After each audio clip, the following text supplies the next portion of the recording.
Hello everyone and welcome back to another episode of my CTR track tier list. In this episode we're going to really take things up a level. Not only from here on in are we going to be seeing the tracks that I really like, but my B tier has more tracks in it than any other tier. This list has tracks that I really wanted to put in the A or even S tier, but I couldn't quite justify it. We will start this list off coming in at number 26 with Blizzard Bluff. Very short track, very fun to play, but it's only not for me as the fence cut is just a very punishing cut to mess up. Number 25, Oxide Station. Definitely a track you could make the argument it deserves to be in a higher tier. For me, I'm just very slow here. I can't do any of the wall rides, but I still do really enjoy playing the track. Number 24, Engine Labs. Another track that deserves to be A or S tier, but once again, I'm just very slow here. I've kind of always been really bad at this track. If I were better at it, I definitely would have this up a tier or two. Number 23, Out of Time. I'm not very quick here, but this is just a track that I've always really enjoyed playing. I used to find this track really difficult, but once I kind of got used to it, it became a pretty fun track to drive around. Number 22, Jungle Boogie. My love for this track began simply because it's such a short track. A lot of resets, but on short tracks you don't mind them as much. I find reserves can be a little tricky and there's a lot of areas where you have to take risks to shave time. Number 21, Mega Mix Mania. This track has really grown on me. I used to only really play it in the unrestricted category, but learning the mud cut really made this track more enjoyable for me. Honestly, if the lap 2 blade wasn't such a problem for me, I'd probably have this up another tier.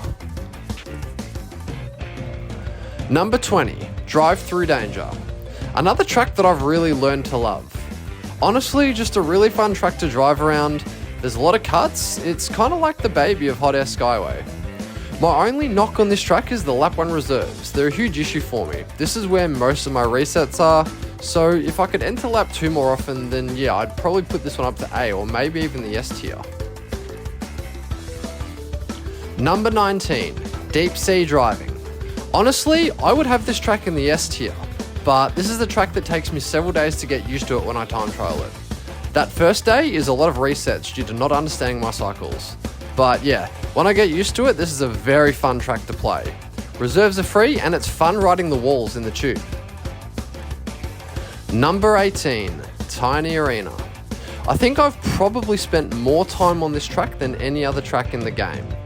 This would have been A tier, but for the same reason as DSD, this track takes me several days to get the hang of it. I tend to lose muscle memory staying close to the walls. The other issue I find with this track is, of course, it's just very long, so when you're playing shit and constantly resetting, it's just really unmotivating. Number 17, Assembly Lane. Putting this track in the B tier doesn't quite feel right, but at the same time it does. I really enjoy playing this track, but I've always felt like I was bad at it. I think the truth is that it's just a really difficult track to time trial. A lot of wall rides and some of the walls aren't very forgiving. But the mud cut for me has to be the hardest part of this track. It takes quite a bit of practice just to get that part of the track right. Thank you all for watching. Next video we enter the A tier. Feel free to let me know in the comments any predictions for which tracks will show up in the A tier versus the S tier. Until then, I look forward to seeing you all in the next video.